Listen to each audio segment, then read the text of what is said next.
How's it going, Smashers? I'm DatSmashBro and welcome to the Moveset Ideas series. With each new installment of Smash Brothers, there's a lot of new combatants for everyone to enjoy. For this series, I do moveset creations and predictions for potential newcomers. And for this video, we will be looking over a character who is a greedy little treasure tracker from the Mushroom Kingdom, known as Captain Toad.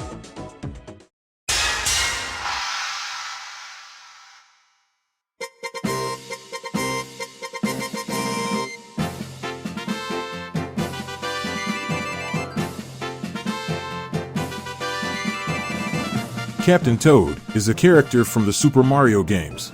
He debuted in Super Mario Galaxy on November 1st, 2007 for the Nintendo Wii. However, in Super Mario 3D World, he became playable in that game through special levels called Captain Toad's Adventure. These mini adventures of him had expanded itself into Captain Toad getting his own game, Captain Toad Treasure Tracker, and been ported to the 3DS and the Nintendo Switch as well. Captain Toad is also the leader of the Toad Brigade, of which he brings his team with him to find treasures. But however, he is seen as incompetent at times, falling asleep on the job and letting Toadette get kidnapped on numerous occasions. He does make other appearances in other Mario games like the sequel to Galaxy, Mario Maker, Odyssey, Mario Kart Tour, and does make a skin appearance in Minecraft. Don't forget, he also appears in Smash as well, but as a trophy and a spirit. So the question is this: what if Captain Toad was converted into a playable fighter in Smash? I've managed to put together an entire move set for him. Me and a lot of other people did, but this is my version of it to clear things up. I've also made an illustration of it all so people can have a visual understanding on how the character's fighting style could perform in the game. Disclaimer: what you are about to see is not an official move set by the Smash developers or Sakurai's company. This was made for fun and speculations. While I did made this to be as accurate as possible, the whole moveset could be changed if the character were to be included in future installments. So folks, without further ado, let's track down the moveset of Captain Toad. Captain Toad will bring with him the tools, materials, and skills he knows from the Treasure Track games and apply them to his entire moveset. He does have a very important gimmick to his gameplay, but I'll go over it by the end of this video. On his size, he will be somewhat small. On his speed, well, to the running aspect of it, he will run slow. This is because of the fact that Captain Toad will be a heavy-weighted fighter due to his backpack being packed with treasures and other things he has in it. For his jab attack, he throws 3 punches. This on the strength side is considered his weakest attack in this move set. There's only the knockback that occurs in this attack. No launch power included. For his front tilt, he swings a turnip in front of him. This is stronger than his jab attacks, because it is similar to Villager's front tilt attack he does with the umbrella. This can launch fighters and KO them if their damage percentage is high. His up tilt attack is him lifting a turnip upwards. This attack can be used as a combo starter, in which you can do a follow-up with an aerial attack. Captain Toad's down tilt is him sliding forward on the ground. This move has an arch effect and can launch and KO fighters at a high percentage as well. On low percent, it can have a pop-up effect, which you can also use a follow-up attack. Now that we've gotten through his simple ground attacks, let's go on up to his aerial moves. Captain Toad's aerials will consist of him using 2 turnip attacks and 2 pickaxe attacks. To go through them, his neutral air is him swinging a turnip around him. For his fair attack, he swings the pickaxe in front of him. He does the same thing with his back air attack. The up air is once again Captain Toad swinging his pickaxe, but it is above him. For his dare attack, he swings a turnip below him. The pickaxe aerials are stronger than his turnip aerials. His front and up air attacks are performed fast enough to do a quick aerial attack, while his back air has a delay due to it being stronger. Either way, these attacks can KO fighters. With the turnips, the neutral will knock back and launch fighters. The dare attack is obviously for spiking fighters. For his dash attack, he tackles the fighter with his large backpack. He lunges forward with his back to the opponent and body facing the other way. This is strong enough to launch and KO any fighters if this connects. Okay folks, let's get on over to his smash attacks. The smash attacks for Captain Toad will be him again, using the pickaxe for 2 of them, and a physical attack on the other. His forward smash is him using the super pickaxe. However, he will only do one swing in front of him instead of multiple swings he does in the power-up animation. For his up smash, he does an upward headbutt attack. This is the only move in the entire moveset that he uses his head as an attack. I want to put that big old mushroom tip head of his to good use. For the down smash, he swings the super pickaxe around him at a lower angle. Nothing more, nothing less. So, any smash attack of his can be used to KO fighters. The forward and down smash attacks are where the super pickaxe will make its only appearance in. The aerial attacks that uses the pickaxe will be normal pickaxes, which means that the super pickaxe is a bit stronger. Now that we've gotten through those moves, let's do the special attacks. Captain Toad's special attacks will be more versatile than his normal attacks. He will be using several items and materials for these moves. For his neutral special, he uses a super gem. The super gem in Treasure Tracker is a diamond-like gemstone that he or Toadette can collect to proceed to the next levels in their games and other several Mario titles. For this moveset, he holds the gem into his hands in front of him.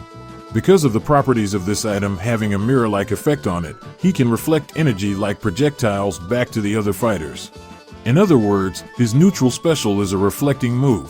When he reflects the projectile's attacks, the same projectiles will double its power just like any other reflecting move. You can also reflect physical items like bombs, arrows, rockets, etc., but you'll have to hit the B button right as the item comes close to connecting with you. For his side special, he uses his minecart. This is a cart that Captain Toad uses in World 1.8. In that game, he rides around on a track and throws turnips at power gems, coins, and parabitty buds. But in Smash Brothers, he hops into the cart and rides it forward with lots of power and speed to it. This special attack can go through multiple enemies at once and KO them. This can also break shields if timed correctly. This can have armor properties to it, so the only way for you to avoid this move is to get out of the way. Captain Toad's recovery is him using the clear pipe cannon. Captain Toad uses these pipes to get to different parts of the stage in his game. In Smash, he goes into an L pipe and shoots out from the cannon part that is on the very top. This recovery launches Captain Toad high into the air, making a great recovery for him. You can do any aerial attacks after the launch. But however, you'll fall straight down without being able to do the recovery again.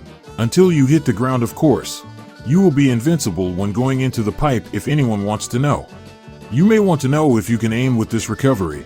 For this moveset, the cannon can only shoot him straight up. For his down special, he plucks up and throws a turnip. This in the Captain Toad Treasure Tracker games is his main method to attack enemies with. Just like the Lynx and Princess Peach, but Peach more specifically, he can move around with the turnip in his hands and throw it in any direction at will.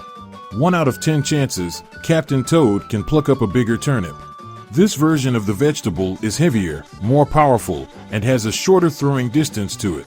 You can use this to keep the other fighters at bay or use this as an edge guarding strategy for competitive matches. If lucky, you can pluck up other items from the ground, like bombs. Now that his special attacks are done, let's head on over to his grab attacks.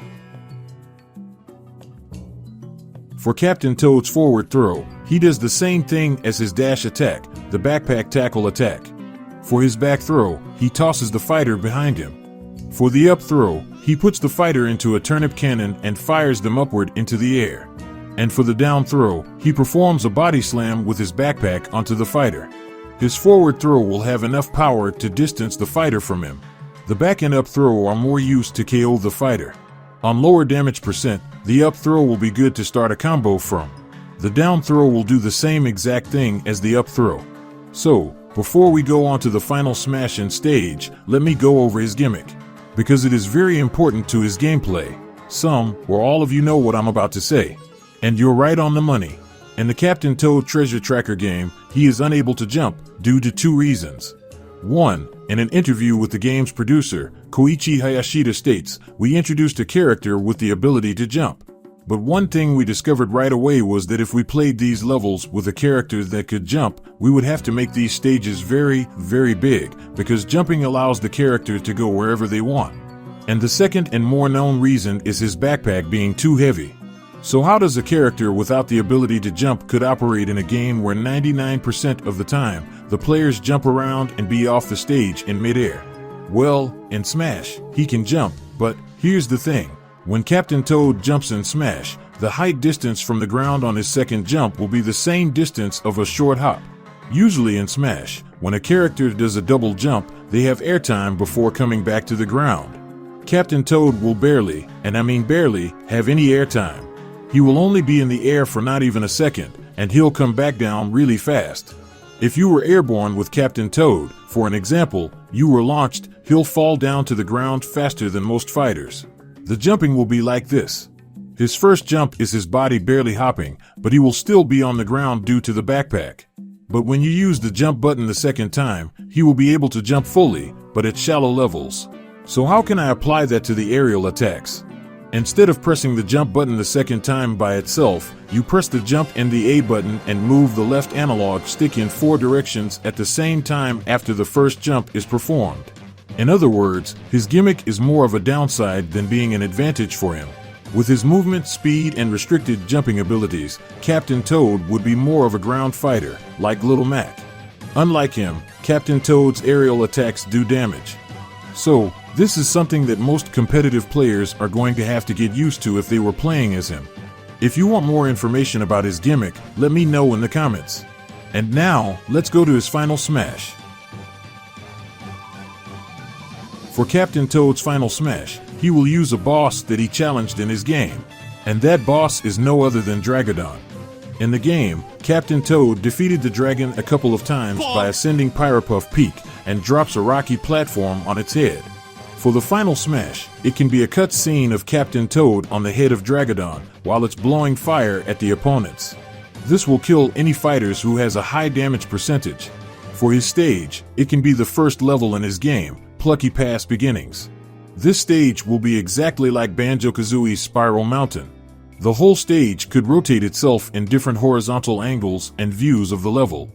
You could see other members of the Toad Brigade walking around the level. Other characters like Wingo and Krookodiil can be seen flying in the background. And yes, Toadette could be a palette swap for Captain Toad as a costume in Smash, which means that she could become playable as well. So folks, what do you think? Pretty interesting, huh? That's all I have for the moveset of Captain Toad. If you have any thoughts or anything you would like to add to this, make sure to put it in the comments down below. If you enjoyed this video, make sure to give it a thumbs up, subscribe, share, and turn on notifications. If interested, you can check out my previous moveset videos I did on this channel. Thank you all for watching this video, and I'll see you on the next moveset. Talk to y'all later.